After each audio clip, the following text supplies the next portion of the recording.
Selamat pagi dan salam sejahtera untuk kita semua. Terima kasih atas kesempatan dan waktu yang diberikan pada saya. Perkenalkan, nama saya Rahman Ramdhani dengan NIM 24SA21A090 dari Program Sistem Informasi Universitas Ankom Purwokerto. Pada kesempatan yang berharga ini, saya akan mempresentasikan proposal yang saya buat, yaitu berjudul Penerapan Algoritma Cummins Clustering untuk pemetaan potensi produksi komoditas melon, studi kasus petani desa Kalitapen. Baik, mari kita mulai dengan pembahasan latar belakang yang mendasari penelitian yang dilakukan.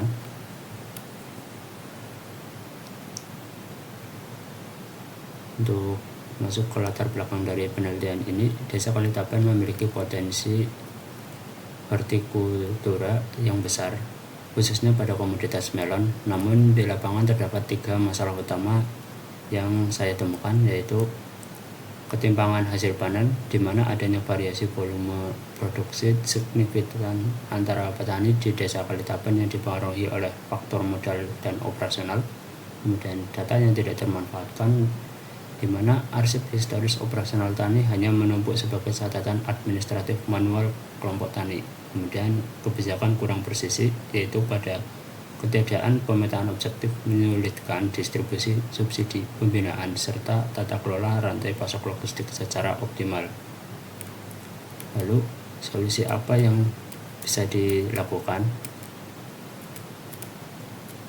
Di sini saya menawarkan pendekatan teknologi berupa solusi data mining dengan penerapan Cummins Clustering. Melalui algoritma ini, kami akan mempartisi profil petani secara objektif berdasarkan kemiripan atributnya.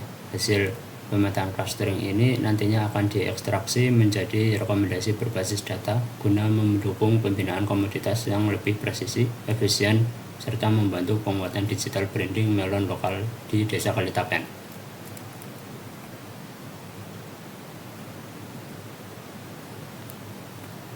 Kemudian lanjut ke rumusan dan batasan masalah. Berdasarkan konteks latar belakang yang ditampilkan sebelumnya, rumusan masalah dan batasan penelitian ini didefinisikan sebagai berikut, yaitu melalui penelitian ini rumusan masalah diajukan adalah bagaimana menerapkan algoritma clustering Cummins untuk mengelompokkan data potensi komoditas di desa Kalitapen. Kemudian bagaimana karakteristik clustering yang terbentuk untuk digunakan sebagai dasar rekomendasi strategi pembinaan petani melon.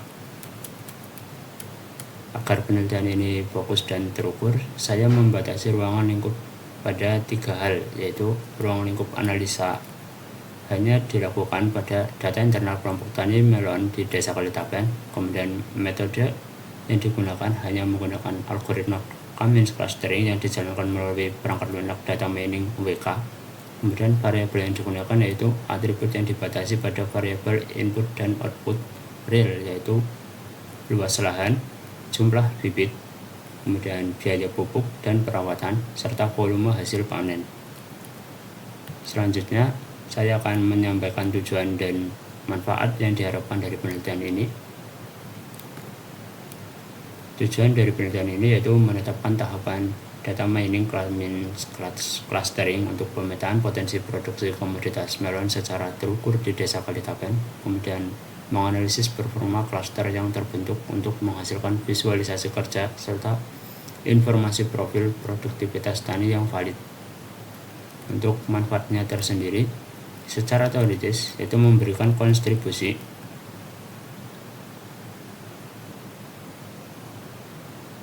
ilmiah dalam aplikasi data mining atau unsupervised learning pada manajemen sektor komoditas pertanian lokal. Kemudian secara aplikatif yaitu memberikan rekomendasi strategis bagi Gapoktan serta Dinas Pertanian dan memetakan kapasitas panen dan membina petani. Selanjutnya, landasan teori mengenai data mining. Konsep Knowledge Discovery in Database atau KDD. Data mining merupakan proses interaktif untuk mengekstraksi pola implisit yang sebelumnya tidak diketahui dan dari sekumpulan dataset berukuran besar. Unsupervised learning yaitu analisis clustering mengevaluasi kemiripan data tanpa menggunakan intervensi label target kelas. Kemudian kriteria cluster ideal yaitu menghasilkan nilai similaritas intra-cluster yang tinggi serta similaritas intra-cluster yang minimal. Oke. Lanjut untuk algoritma K-means clustering secara matematis. Untuk langkah-langkahnya yaitu menentukan parameter K, menetapkan jumlah clustering target di mana ditargetkan K sama dengan 3, yaitu untuk potensi tinggi, sedang, dan rendah. Kemudian inisialisasi centroid, yaitu memilih koordinat pusat cluster awal secara acak dari dataset.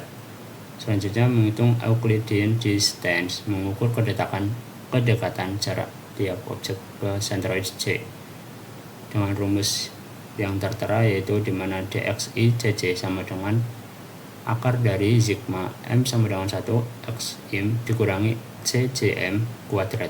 Selanjutnya menggunakan pembaruan nilai centroid, yaitu berguna untuk menghitung ulang rata-rata koordinat tiap cluster C. Oke, masuk untuk penelitian sebelumnya dan positioning penelitian saya, yaitu untuk penelitian sebelumnya pada yang pertama ada Suprapto pada tahun 2024 menggunakan variabel luas panen, jumlah produksi, nilai produktivitas lahan. Kemudian untuk datasetnya terdiri dari 105 data. Toolsnya menggunakan Rapid Miner.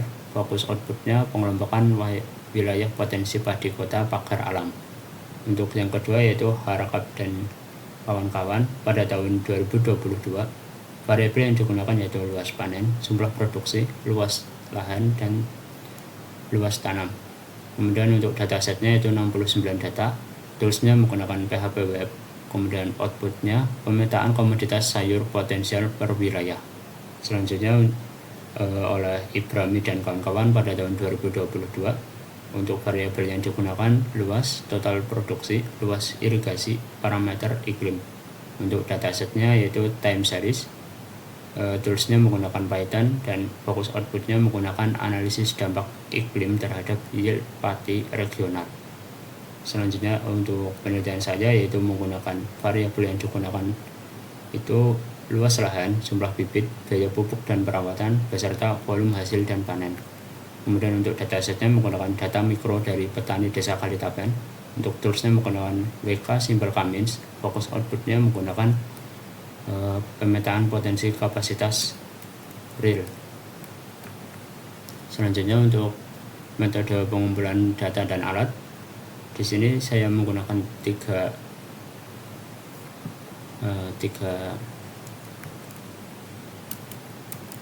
rekomendasi, yaitu menggunakan dokumentasi sekunder, yaitu menggunakan data historis rekapitulasi riwayat panen, penggunaan lahan, dan pengeluaran pupuk dari arsip catatan admin kelompok tani desa Kalitapen. Untuk langkah keduanya menggunakan wawancara lapangan, yaitu melakukan diskusi langsung dengan ketua serta pengurus kelompok dari petani desa Kalitapen. Kemudian untuk yang ketiga menggunakan perangkat lunak Microsoft Excel untuk penyiapan tabulasi data dan konversi. Kemudian menggunakan WK Explorer untuk permodalan algoritma Simple K-means-nya.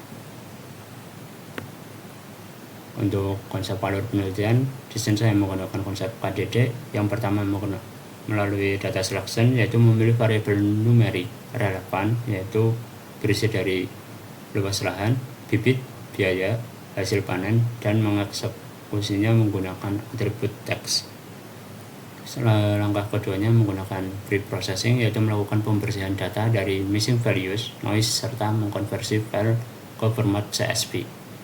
Untuk langkah ketiganya menggunakan modeling, atau kita mengimpor file WK, kemudian memilih menggunakan algoritma Simple K-means dengan K sama dengan 3, serta menetapkan fungsi Euclidean distance. Untuk langkah keempatnya melakukan evaluasi, yaitu menganalisis cluster centroid dan memvisualisasikan data sebaran menggunakan 2 dimensi atau menggunakan scatter plot di WK.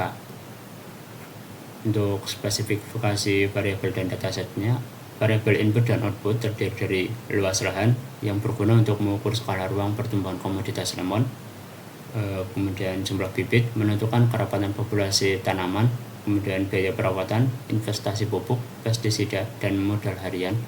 Selanjutnya ada hasil panen, berguna untuk output total real buah lemon yang dipanen.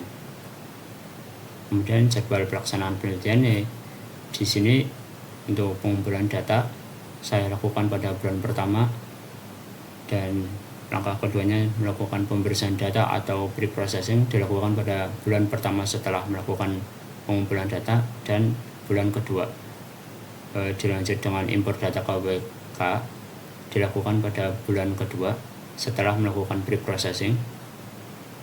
Lanjut lagi mengeksekusi algoritma K-means atau melakukan modeling dilakukan pada bulan ketiga, dan selanjutnya analisis karakteristik sentroid dan evaluasi cluster dilakukan pada bulan ketiga dan keempat.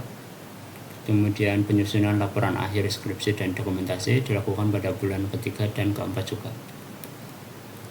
Oke, mungkin cukup sekian presentasi dari saya. Terima kasih.